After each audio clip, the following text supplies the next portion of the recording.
5 خاص قسم کی باتیں ہیں، جو ان باتوں پہ عمل کرے میرے نبی کی چاہت ہے کوئی جو ان پر عمل کرے۔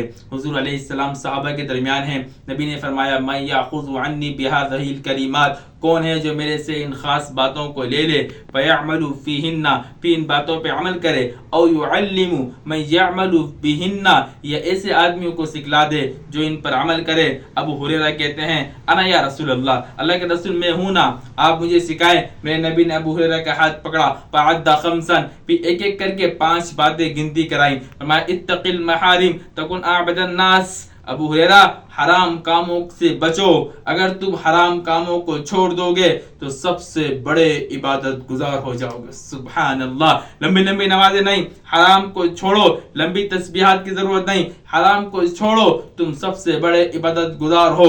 وارض بما قسم اللہ لک، نمبر 2 پہ بتایا جو اللہ نے تیرے لیے تقسیم کر دیا، اس کی تقسیم پر، اس کے فیصلے پہ راضی ہو جا، تکن اغنى الناس، تو بے نیاز ہو جائے گا، سب سے بڑا مالدار ہو جائے گا۔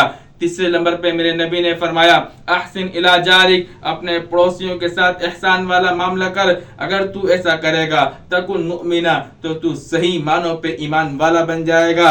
چوتھے نمبر پہ حضور جی نے فرمایا احب للناس، اللہ اکبر، احب للناس ما تحب لنفسک، جو اپنے لیے چاہتا ہے، جو اچھائیاں اپنے لیے پسند کرتا ہے، دوسروں کے لیے بھی وہی اچھائیاں پسند کر، دوسروں کے لیے بھی انہی خیر کی باتوں کا انتخاب کر۔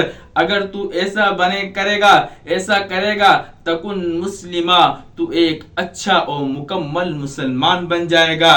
5ویں نمبر پہ حضور نے فرمایا تھا وَلَا تُكْثِرِ الضِّحْكِ، زیادہ ہنسی سے بچتے رہو، زیادہ ہنسا مت کرو، فَإِنَّ كَثْرَةَ الضِّحْكِ تُمِيتُ الْقَلْبَ، کیونکہ زیادہ ہنسنا دل کو مار دیتا ہے، دل کی روحانیت کو ختم کر دیتا ہے۔